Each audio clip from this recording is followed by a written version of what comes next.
What's up, Drop Pod listeners? You can check out new episodes of the Drop Podcast every Tuesday and Thursday, wherever you listen to podcasts. You can find all of our content on YouTube at the Drop Golf Podcast and on our socials. That's Instagram and Twitter at the Drop_pod. No matter how you consume us, like, subscribe, rate, review, all that good stuff. Follow and listen along. This is the Drop Podcast where we talk golfing. In the Garden State, I'm Mike Poro, and this is Ryan Coulott. What's up, Drop Pod people? Welcome back to Interview Thursdays. Mike and I were very, very fortunate to head down to Galloway National. We sat down with Jason Lamp, the director of golf, general manager, head honcho at Galloway, after playing the course, and then we were fortunate enough to have some lunch with them. It was an unbelievable experience. For those that don't know who Jason is, former State Open Champion. He's been going through his own injuries, we'll say, as the last couple years, so he hasn't been able to play as much. He's an incredible person, and I think I said it last week's episode or Tuesday's episode. He's forgotten more golf than most people know, and it shows. He's got great stories, and Mike, we had a blast with him. We really did. Yeah, listen, I mean, he tells a lot of things from how he got into the game. He's not a guy that grew up here in New Jersey. He came from the Midwest, came all the way east. I thought that was rather interesting in terms of him telling his story to going on to becoming one of the better players in the early 2000s. And listen, he caught some little bumps in the road and he's trying to regain things. But like a lot of people said, listen, there's not a better dressed golf professional in the state of New Jersey than Jason Lamp. And you don't believe me? Listen, when you tune in, you'll see from top to bottom, that dude has got it all. Not only is he a great golfer, but man, oh man, is he a great dude. He really is. It's something we didn't get into too deeply in the interview, but his tree of other pros that have been under him, assistants that have gone on, is maybe second to none in the state. It's really, he's got so many guys out there. He's got quite a reach. So it's a really great interview. A lot of fun. I hope you enjoy it. Here's our interview with Jason Lamp. Cheers. George Wall Ford in Red Bank, New Jersey is family owned and operated, proudly serving New Jersey residents with superior customer service since 1960. Rye, share your story about your experience there. Mike, I went on a tangent in one of our episodes previously about it, but I can't say enough good things about George Wall Ford. I needed a new car. I had an old. I loved the brand that I had. I loved, it was an SUV, but had 165,000 miles on it. It was just time, So I hopped on over to George Wall Ford. I saw our guy Jerry, and Jerry and his team were awesome. I mean, from stem to stern, they're there. They're helping. They're knowledgeable. They have so many cars on the lot that you can go in and say, hey, I want a sunroof, a navigation. I want this kind of rims on it. I want this kind of this, that, and the other thing. There's a great chance that they have that car with all your specs, the color, all that thing. Me, I didn't particularly care. I was like, hey, I want to be high up in the car, right? I need an SUV. I'm a big guy. I got a dog. I got golf clubs. I got beach chairs in the summer. I need something that's a little more rugged, a little more, again, I like to be higher in my car. And I went and saw Jerry. He pointed me in the right direction. And again, it's awesome to have that kind of help and support from your salesman to the finance guy to even they got somebody who helps you set up your car, right? I got an app on my phone now that's got my auto start on it. I can locate my car if I don't know where it is. I could take a trip to Japan if I wanted to and be like, did I lock my car? And I can go into the app and lock my car. So even people helping you set up that stuff, just the hands-on approach over there is incredible. So if you need a car, head on over to George Wall. And go ask for Jerry. They were awesome there. Again, stem to stern from everybody. I can't say enough good things about it. It was an unbelievable experience. So to Ryan's point, there isn't a better place to shop for a brand new car. Just call 732-704-1932 and ask for Jeremy Wall. George Wall Ford in Red Bank for all your car buying needs.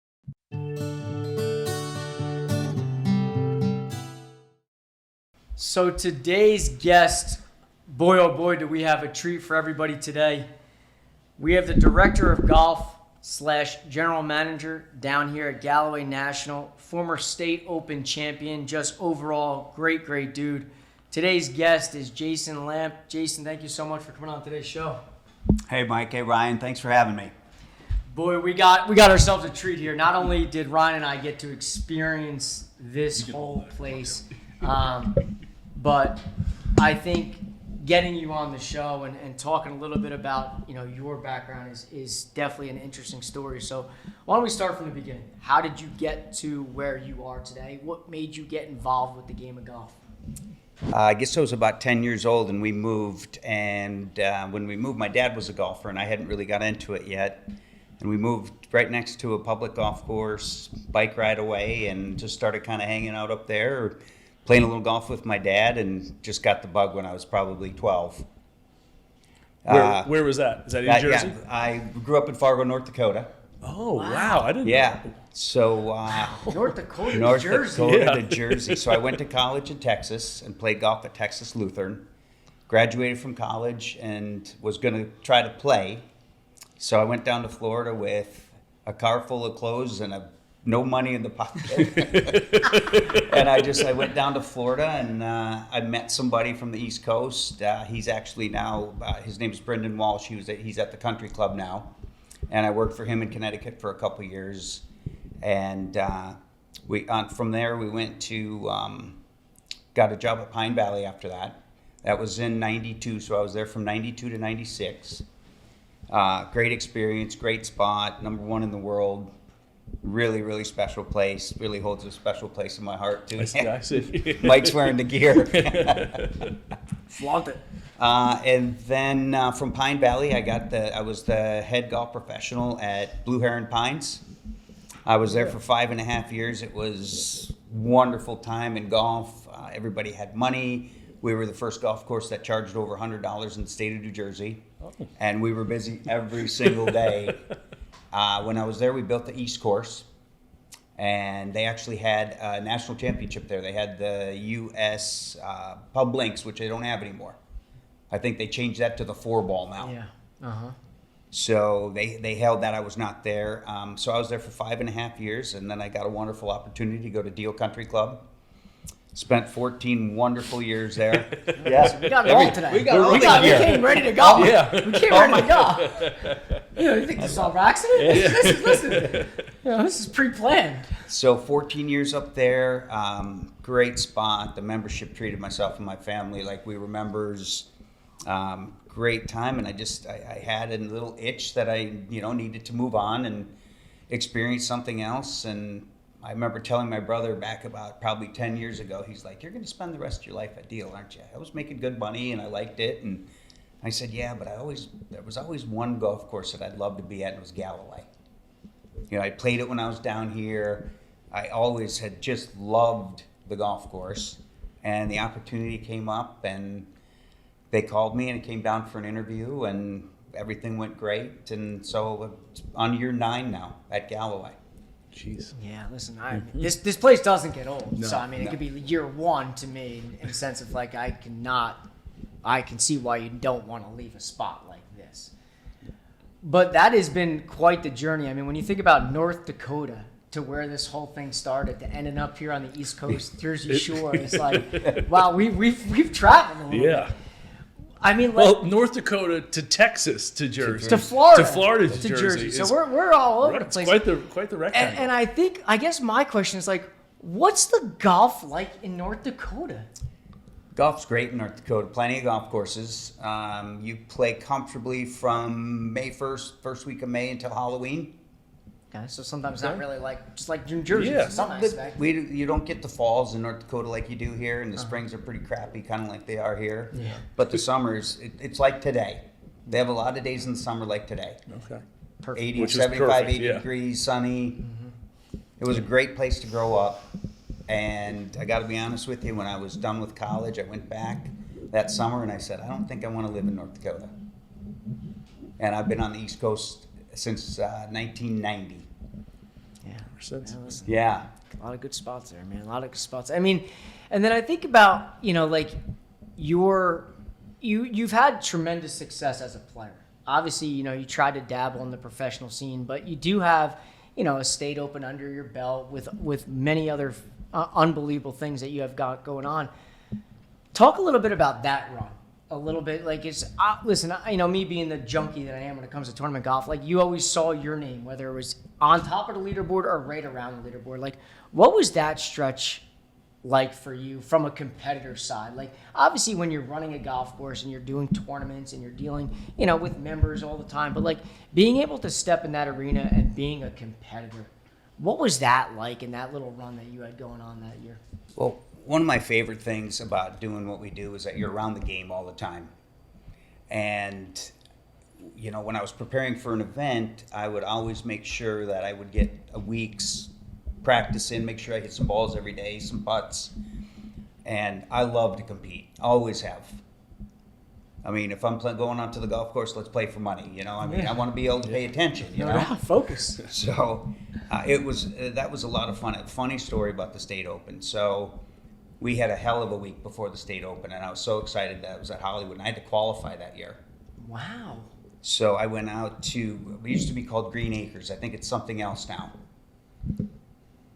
Yeah. Okay. So I qualified there. The tournament was at Hollywood, and I was just hitting it like a dog. I mean, I was fatting it, thinning it. Wow. And Brian DeMarco and I went out to the range on Sunday morning before the State Open started, and he goes, "I think you're just taking it too far inside." So I started kind of just lifting, feeling like it was lifted up in my backswing. Man, I played good for about a month in a row. Golf is so hard. Mm-hmm. Like I said, I love to compete, and nobody likes to play bad. Right? It's a hard game we play. No doubt it is. One day you walk out there and you grab the golf club and it feels like a rake. I know that feeling. This is I know that feeling well. Listen, the day before, right? Listen, so honest, so true. And golf is very streaky. I think you've seen it. You've seen it this year a little bit with Scheffler, Nelly Korda. Mm-hmm. Here you go. Here's a perfect example. Nelly Korda won 6 events this year.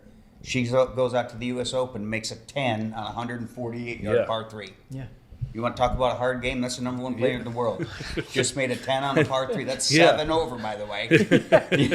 Multiple balls in the water. Yep. We've all literally for us. Yeah. We picked that ball up. We're going to the next tee box. She still has to put the damn thing in the hole. Yeah. You and I, the 3 of us are picking it up after the second one in the water, walking to the next. There's 20. You finish up. There's $20. I got to get to the next Yeah, spot. for sure. No, but that's. I got to walk it off after that point. Yeah. There's probably a drink in my future, or there's something else. Yeah, there's a. Yeah. All right, guys, you finish. I need to walk this one off.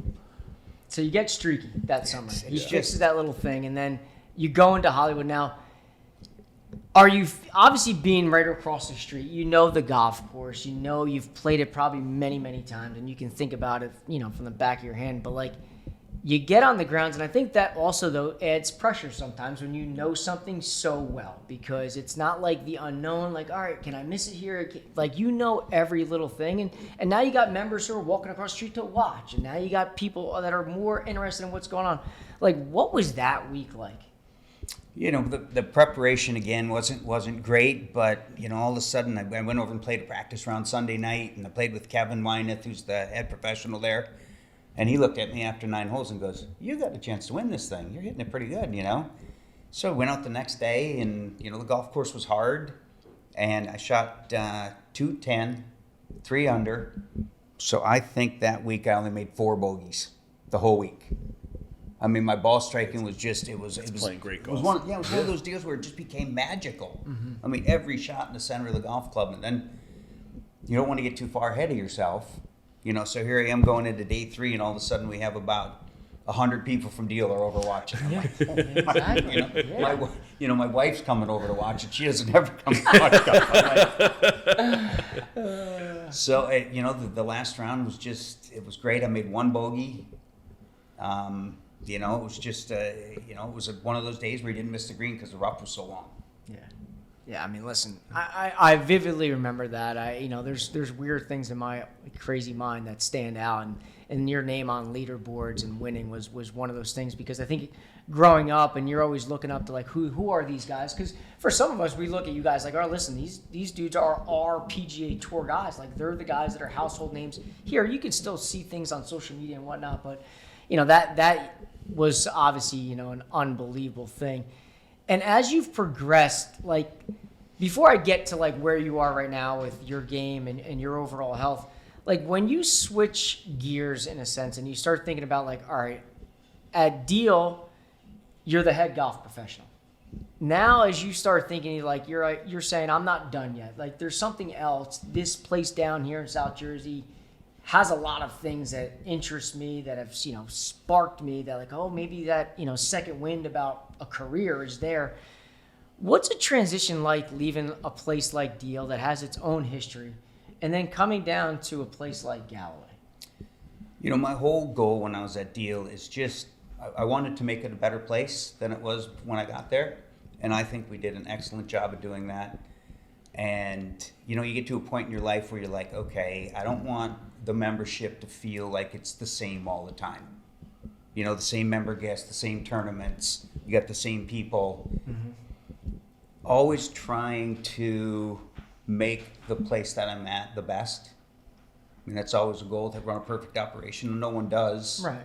But, we're looking, always looking to better ourselves. So when the opportunity came to Galloway, I was like, well, I had to move to South Jersey again. And we love Monmouth County. And my family was very involved with things up there. Mm-hmm. And it was just an opportunity that I didn't think I could pass up.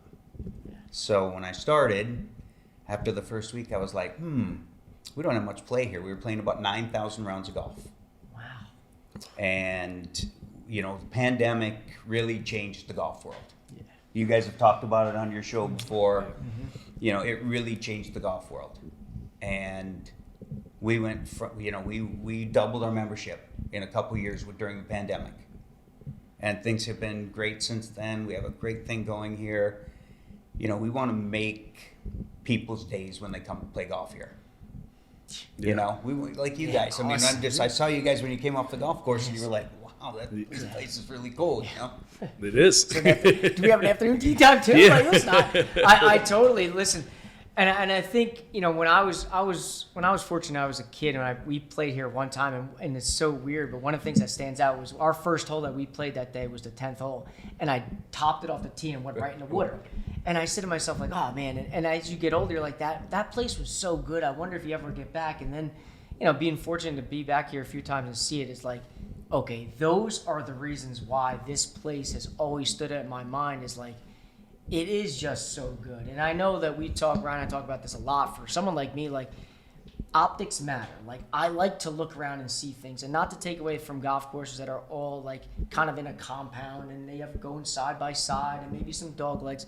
But like here specifically, you see so much, and I'm a big phone guy as it is. I'm on my phone constantly. But here, like, I don't know if I put it away because I'm on this tee box. Wow, that's a great picture. Now I'm looking back to the tee box. That's a great picture. Now I'm thinking, this is a great video if I just pan a little bit right and I get the water and I got the view. Like, this spot has to be one of those spots that you sit there and like pinch yourself at night and be like, wow, I'm at a really good spot. After 9 years, I still drive in that driveway, and it's such a special place for me. Mm-hmm. And that's what we're trying to make for everybody. Yeah. The founders here have done an unbelievable job with this mecca that they created down here. I mean, the golf course is spectacular. Every time we have somebody, that's a Raider or, somebody that plays on tour, like Anna Norquist was here last week, 3-time major winner. Wow. And she played in our member guest on Thursday, and she comes in and she's like, do you have another one of these next week? I'd love to play with you. So, I mean, that's the stuff we're trying to create here. Yeah. An experience for somebody. Yeah, you got it. And to Mike's point, like having like the aura of like that place was so good, can I get there? You talking about like the experience you're trying to give. I played it for the first time last October maybe, and it's had this aura from someone who's never played it. It's like, that's a special spot. And you always hear about these like things. So like the aura of it from never playing it, from what Mike's saying, like that's a place that you got to get back to, and what you're trying to get to. You guys are nailing it on the head, because it's again, we've said it a lot, and it's another special spot in New Jersey. You know, one thing that that you'll see here that you don't see anywhere else is you don't see that next hole, right? So it's funny you said. Yeah. So And I know we had one of the first tee times, if not the very first one today. I get it. I understand that. But his comment walking off 18 was like, dude, we didn't see anybody out there. and I being the wise guy, I said, like, yeah, dude, we were the first ones off. Of course we didn't see anybody. But now to your point, like, when you think about it, the holes aren't really on top of each other to see anybody. No. But there also doesn't feel like you're super far away either. No, It's not like you're winding through for each hole. It's not a 30-minute ride. Exactly, yeah. And, you know, most of the time when we go to play a golf course, that's good. We always go, oh, you know, hole by hole by hole. And you go, wow, that hole wasn't very good. You will not find that at Galloway. Every hole is just just different and special. And you know, you got five par threes, and you hit everything from a wedge to a possible hybrid on the 5 par threes. I mean, how cool is that? It is. And to Mike's point about it being so photogenic, like he even made a comment. He's like, well, you know, when we post it on the carousel, we're going to have 10 pictures. He's like, I have 110 pictures that I can pick to put for, and it is, every one of them is aesthetically, like, it hits the eye between, like, you can see Atlantic City, and you got water on some, you got like just beautiful bunkering, and like the wispy grass looks great, and the pine trees, you got all the kind of views here, and it is a special design. It really is. I mean, and then 18. I think 18 is one of those holes that, like, I've now played this 2 times in, like, maybe the last, like, 18 months. And I played the first time late in the afternoon, one of the later tee times. And we're coming up 18, and you got everybody out here yelling, I bet you don't par this hole. I bet you don't make a birdie. The odds are 5 to 1. And I'm thinking, like, oh, this is like, and to your point, like, that's where you think about, like, wow, these guys are out here just enjoying life. And I think if you don't enjoy it when you're here, there's a huge problem. I would agree with you on that. Yeah, I would agree with you. Yeah, it's so. Again, going back to what we talked about before we started recording, this is a place to come, let your hair down, and you know, wear flip flops coming in. You know what? One of the things that we really pride ourselves in at Galloway is we don't have any rules. You know, no rules. If you want to use your cell phone, you know, again, you know, you can't play golf in flip flops. But if you want to get into the clubhouse in flip flops, I mean, we're a beach club. Yeah. You know, we're close to the beach. A lot of people have beach homes. They play golf and go to the beach, spend time with their family. It's perfect. I mean, listen, we probably could have a whole podcast alone just on this golf course as it is. It's crazy. But let's also dive deeper into, like, you, okay? Like, obviously, I know there's been some bumps in the road and some hiccups for you personally, not only injuries but other conditions. But where are you at, you know, physically, maybe on a competitive level that you're able to share and discuss and say, like, you know, I'm hopeful I get back out on the competitive side, or what the case is there. So I'm not playing golf yet, but I've had a rough couple years. Had some health issues, but all good now. And, you know, we're working on my back still. I've had a bad back since 2017. That's been on and off. I've had a couple of surgeries, so we're working on that. And, you know, I hope to be playing again, some competitive maybe next year. Oh, good. Yeah. So that was always something that I think from the outside, when you're not truly in, like we are now on a day-to-day basis, you see somebody's name on the leaderboard or always playing, and then they you know, pop off, and you don't know what's going on, and you don't know someone personally to say that. And I always kind of wondered, like, what the story was for you, because I always saw the name, and then I've kind of dove deeper into finding out, you know, it's been some history of things. So, you know, it's nice to see that you're going to finally tee it up. Like, what's that itch like for someone like you that has obviously played your whole life to then have to, like, put it on the shelf a little bit? You know, it's just, life's funny. Yeah. You know, throws us a lot of curveballs that we're not ready for. Obviously, you know, one that I was not ready for, and perseverance. You know, not having self-doubt, believing in you know what I'm working on, trying to get better, and it's been pretty good. It's good. After a couple of rough years, where the things are looking up now. It's awesome. It's nice to see that the light at the end of the tunnel for you. Absolutely. I mean, when you play golf at a competitive level and you play at a high competitive level, your expectation level is probably too high. But don't most golfers have a bigger expectation level than actually happens? 100%, yeah. just was out there. Yeah. Just listen, I can tell you firsthand how mad I was after a double bogey, and I'm just an average Joe. But yeah, I know. It's crazy. But that's good to see that you're finally, getting through that and hopefully put that ball back in a tee and tee For it up. sure. Do you have a plan? Like what tournament you want to play in next? Or I'd not? love to play in the State Open again. I think Okay. I got the last lifetime exemption in 2006. Okay. So I don't have to ever qualify. There you for go. that, so. Those are nice. Those Yeah. are nice. Those are nice. Qualifiers are terrible. Awful. Qualifiers are terrible. It's like do or die. You have 18 holes. You make one double, and you're probably out. But that's a nice exemption to have. There are some things that behind the scenes we were told to ask. Okay. The text message that I like to make sure that we dig a little deep on the guests so that we have something appropriate to attack you with. But one is your attire.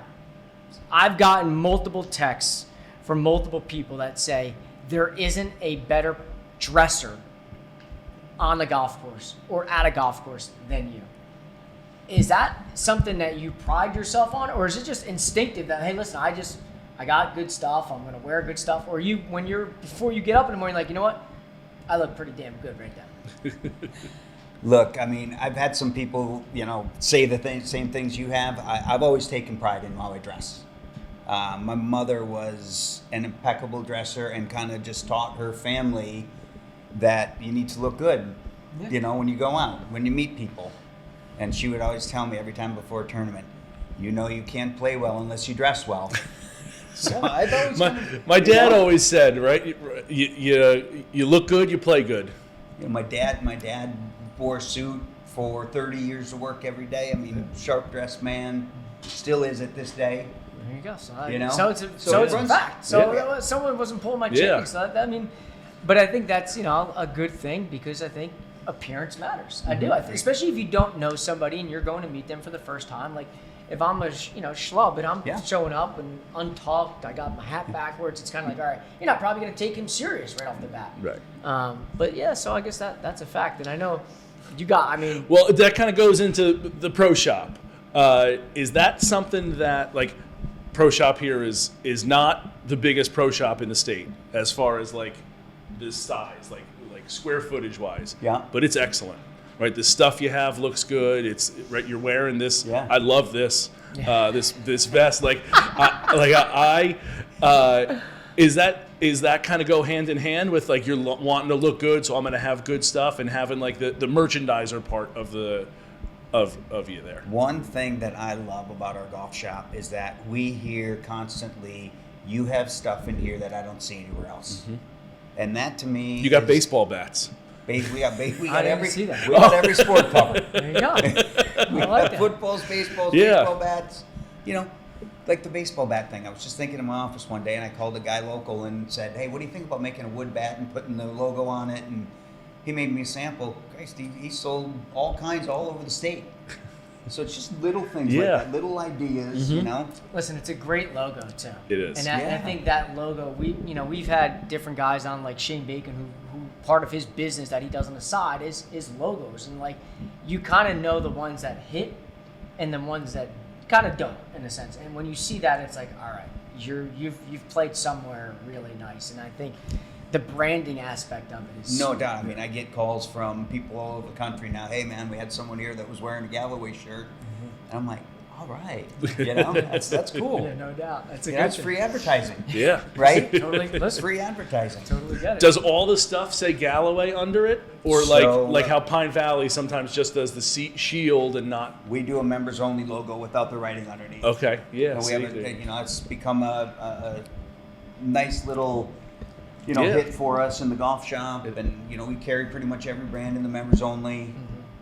So I mean, selection, we pretty much have whatever you need in our golf shop, and it's great to run when you have an ownership that backs you 100%. Win the golf shop. Yeah. That's That's huge. That's huge. That's huge. Yeah. And then, the second thing I got to bring up is this Scotty Cameron putter collection, because that's, I got a couple bullet points that I had to say. And What is it about this Scotty Cameron putter collection that, again, similar to the dress code thing that you got going on, but this putter thing, are we crazy that we're switching putters? Are we collecting the putters? Is it the head covers of the Scotty Cameron? Like, what is it about these Scotty Cameron putters that I was texting about? First off, probably the name. Okay. I mean, he's so iconic in golf. No doubt. And, you know, in my opinion, makes the best putters out there. Mm-hmm. And I started just kind of dabbling a little bit in 1997. That was when the first Trillium came out from Titleist, and I had it, and I thought it was the greatest thing since spilt milk. Mm-hmm. And I just started kind of collecting and trading and swapping, and I was really into it when I was at Deal. And as everything, you lose a little interest. Things get too expensive. Can't find what you need, type of thing, you know. So the case is still in my office. I still value it. No interest of ever selling it. And it's a great conversation piece when people come into my office. Yeah. What is the case? The case is just a glass Scotty Cameron case. Okay. And, you know, I got putters in there that I've putted. Every putter in there I've used. I've never been a collector just to collect them. Right. You know, just to have it. If I don't like the feel of it, it's out. You know? Like that. So it's been, you know, it's something I've been doing my whole life, and it's been really cool, and I've seen a lot of really cool things and met some really neat people. Mm-hmm. You know, the whole Scotty Cameron has a whole nother world of people that I had no idea about.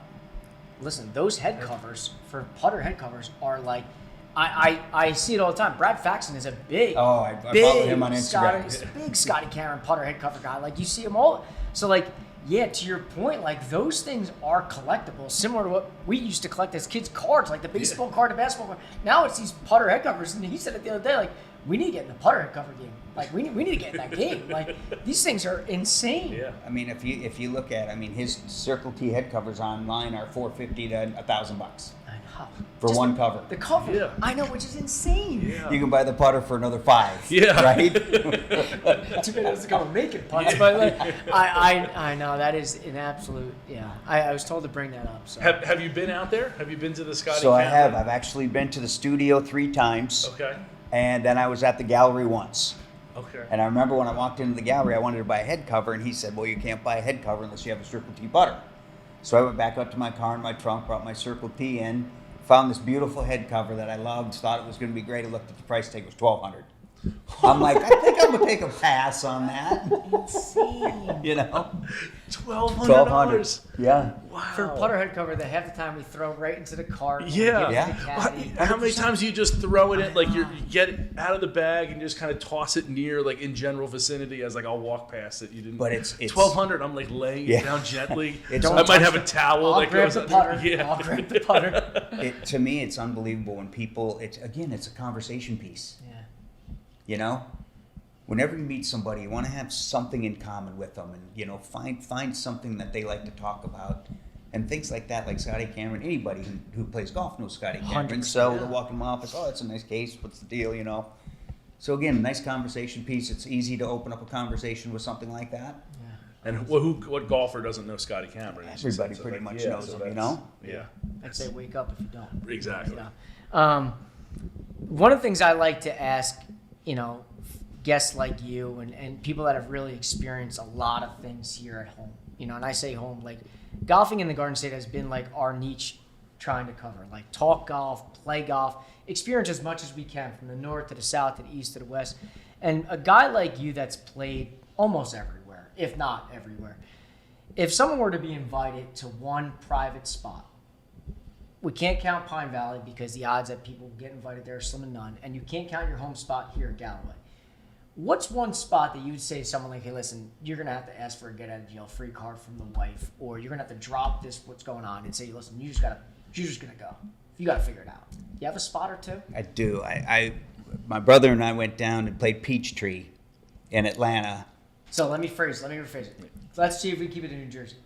Jersey, okay. Putting you on the spot. But Peachtree in Atlanta is going to go in Yeah, there. no, that's. Yeah, I'm going straight to Instagram when I get out of this place. How about this? There's 5 golf courses that I love in this state, one of not being Galloway. Oh, let's hear it. Okay? Love it. Pine Valley, obviously, worked there, loved it, great spot. I love Plainfield. I love Ridgewood, love Baltusrol, and then probably my sleeper in the state would be Mountain Ridge. It's unbelievable. It's incredible. Yeah. I don't know. Listen, you're like I don't even know how to say this anymore, but every single person that comes on this podcast, and I ask that same question at the end, give me a spot. Give me a spot. You know what they say? Mountain Ridge. And I say to them all the time, like, I don't know what it is about Mountain Ridge. I know nothing about Mountain Ridge. I've never been there. I know, Len's up there. He's the pro, the whole nine. I get all that. But I know nothing about the spot. But everybody says Mountain Ridge. What's it about Mountain Ridge? Can you educate me about Mountain Ridge? It's a hidden gem. It's a place, I can't believe how many people have not heard of it. When you talk to people in the state, Mountain Ridge, is that up north somewhere? It's a gem. I'm telling you, some way we have to go up there and just do a podcast on Mountain Ridge, because how many times have people just say I know Gaffney was so high. Brian Gaffney was Mountain Ridge. Like, Mountain Ridge? No, Mountain Ridge. Never even heard of it until we started asking people. Yeah. And I don't know if people are trying to okay, I don't want to put everybody knows Baltusrol and Plainfield. So I don't know if people are trying to find that let me come up with one that's really different. Good but different, right? Yeah. Everyone probably says Plainfield and Balti and Somerset Ridgewood, Hills. Somerset Hills, right? So I don't know if that's what they're trying to get to. But it's amazing. It's legitimately, it's 25% of our guests are Mountain Ridge. Yeah. It's crazy. It's crazy. But just think about the history of golf in the state of New Jersey. It's unbelievable. Yeah. Back in the day when the guys on tour, they were all club pros.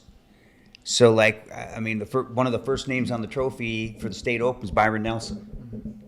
Byron Nelson. Yeah. He's one of the best ever. It's amazing. Vic Gezzi was the pro at Deal Country Club for about 20 years, and he won the 46 PGA Championship over at Lanark. That's crazy. Guy from New Jersey, club pro from New Jersey, went in majors. That's crazy. Yeah, that's history. I didn't even know. Here's another example. You got Atlantic City Country Club. They invented the word birdie. I know. And they have one of the most iconic logos in golf. Yeah. And the place is just fun. Yeah. It's a fun, good golf course, There's similarities to this spot. There is. There's a lot of similarities. To me, the golf course in a lot of ways, the views, and I feel like where you're located is, to some aspect, I can go touch Atlantic City, or if I'm in Atlantic City, I can go touch Galloway. And there's definitely that little aura of Atlantic City backdrop in both spots. But to your point, another Atlantic City spot, you go through that locker room. You want to talk about some of the names on those unbelievable. Lockers. It's crazy. The history of that place, I think they've had 4 major championships there. You got it better than I would. I think they had 2 or 3 U.S. Women's Opens, and I think they had an amateur there. Mm-hmm. But you go in that locker room, look at all those people who won the Sonny Frazier. Huh. That's the who's who. Yeah, it's a gem. All right, Mountain Ridge. That's a spot that's high on my list. Mike's played ACCC. I've never gotten there. That's one that I regret when they went private a year ago or 2 years ago. I regret not getting there when it was public. Yeah. I really do. I still kick myself.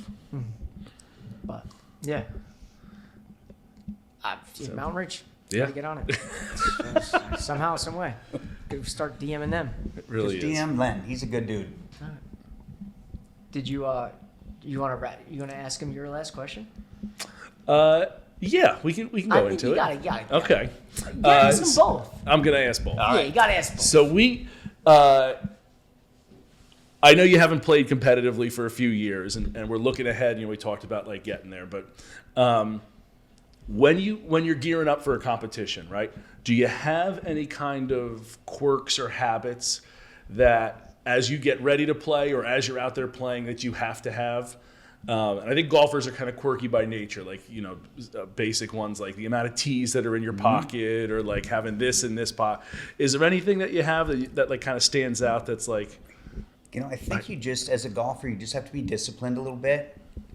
One of the things I always made sure the night before, big tournament, I had all my clubs washed, my grips cleaned. Okay. That's Mike. I'm on so it. like that. Yeah. That's I'm me. on it. That's me too. There's nothing like, man, going to that, grabbing that sand wedge for a couple, and it's just perfect. Yeah, or or Right? the opposite. When if you don't clean, you're like, how the hell am I going to hit this ball? You It's put covered it on, in dirt. You put it on to look at your glove. Yeah. And it's all. Yeah. It's the white glove just became black. I listen.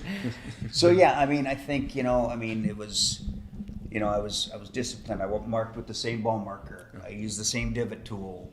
The same amount of tees. Just little superstitions that my number on my golf ball. What number is it? 23. Big Jordan guy? MJ, yeah, big time. There you go. Yeah, That's good. the GOAT. Yeah, I he like is.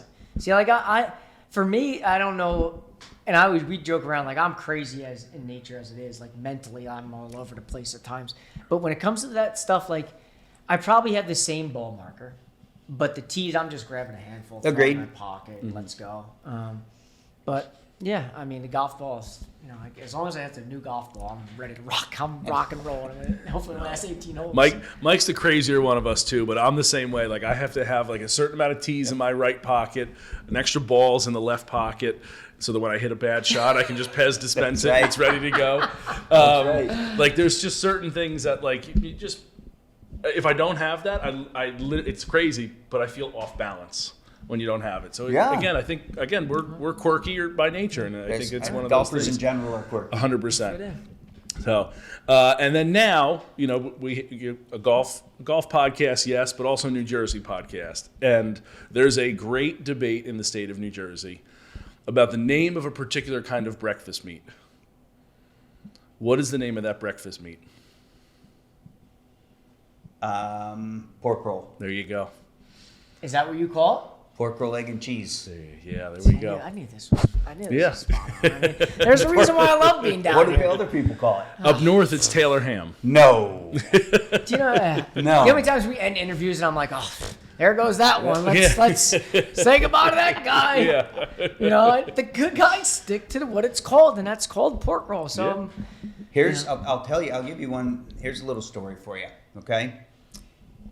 I watch this all the time at Galloway, and one of the reasons people don't enjoy golf is they don't play from the right yardage. The PGA had this thing, tee it forward, that they really promoted a couple years ago, and it fizzled a little bit. But I sit out here and watch people. They play the blue tees, which is 6,600, and they hit their drive 200 yards. Well, now you're going to hit 3-wood into every single par 4, and some of them have bunkers in the front. yeah. You can't run it up. So I see that a lot. So playing the right tee is very important. Yeah. Most golfers that are 15 handicap or higher should play a golf course that's about 6,200 yards long. Right. Then they're hitting shots into par 4s with the 7-iron or an 8-iron. They're not rifling 3-wood or hybrid into everyone. Supposed to hit a green. Exactly. Yeah, and I think to that point, like we say it all the time, golf is hard enough. And if you're out here to enjoy your time when you're out here and you're looking to like, all right, I'm out of work, I'm not working today, or I just want to be able to just go relax. If I'm grinding, banging 3-woods into par 4s at 430, it's like, all right, maybe I need to look in the mirror because I just piped that drive and I still got 225, 230 in. But yeah, listen, I don't disagree with you. And listen, one of my major pet peeves with golf is like pace of play. Like, get ready and hit the ball. Like, you're ready, go. We don't need 9 practice swings. Get ready, fire away, go hit it again. I would just talk to the head pro over at Philly Cricket. They just had the 4-ball, and he was just commenting on how slow the play was. And then I went and watched the College National Championship on the Golf Channel the other night, and I mean, these guys take way longer than they're supposed to. It's crazy. And then they get their coach in there, and then before you know it, it's a 3 minutes before they hit their shot. Yeah, if knowing how I am, I'd probably either play by myself or I'd get in my car and drive home because that is one of my major pet peeves is get your number, get your club, hit the ball. And the other thing I would say, if someone was looking for a tip for golf, I would say probably 90% of the people who play golf are not fit for the right golf clubs. Too heavy, too stiff. That's what we see most of the time. Yeah. Because to your point there, they've got to be thinking they're going to mimic Tiger and they're going to mimic 100%. Brooks. And they think, oh, well, if they're playing the QI10 and he's got the extra stiff shaft and Rory hits at 330, that's kind of what I need. I want to hit Meanwhile, 330, so let me get the same Right. equipment. Yeah, It's like yeah. it's not the equipment, Yeah, I it's know. the. So I think getting fit for equipment Yeah. definitely can help people. You know, especially now all these companies are lighter. Lighter's faster swing speed, faster ball speed. It's funny you say that because I didn't hit driver for 6 years. And I put it in the bag maybe 2.5 years ago because I was like, you know what? Like, I'm playing enough golf and I'm a good enough golfer. I'm not saying I'm a good golfer, but I'm good enough where, like, I should be able to hit driver. So I went and got fitted for it. And I got fitted for driver, 3-wood, 5-wood. And it was game-changing for my overall game. It Sure. really was. And to your point, if you have equipment that's for you, for your swing speed, for all your analytics, you're going to have a better time out there. You know, when we talk about fitting, what I see from people most of the time, you know, if we get height on our golf shots, everything's good. Right? When we start hitting it on the ground and hitting it line drives, that's bad. But we can help somebody because a lot of those are costs from the equipment he's playing. Yeah, listen. You know? Yeah. I mean, to your point, listen, I like to think that I can get the ball around and hit it somewhat decently. My driver's 11-degree driver. Like, we've bent it down to 10. Yeah. It's like 10.3, 10.25, but like, it's an 11-degree. It says, and when I grown up as a kid, they're like, the only people that play 11-degree drivers are women. Honestly, are women. But my driver, if you look at it, is 11 degrees. Now, we've altered it, but it's still, to your point, like, you've got to go, if you're going to spend the money to go buy golf clubs, they're already expensive enough. Why would you not do it right? Because if you do it right, it'll last 10, 15 years, and you'll be perfectly fine. You don't need the new driver the next year, the new irons the following. Like, you're set. Just So get do fit. it right. Get fit from a local PGA professional. Yeah, do it right. You know, let's do it right. We can help you. Yeah. There you go. And like you said, like, you're already spending $500 on a driver. Yeah. Why would you not spend right. the $100 on a fitting. Right. Yeah. And what, a half an hour? And most of the time when you fit and you buy clubs, they don't charge you. Exactly. Yeah. So There you go. Yeah, totally. But listen, I can't Yeah. thank you enough for having us out here today. This has been an absolute pleasure. This place is super special. And I say this to everybody out there, that, like, frankly, if you do get invited to this spot, to us, this is a no-brainer. Like, stop what you're doing.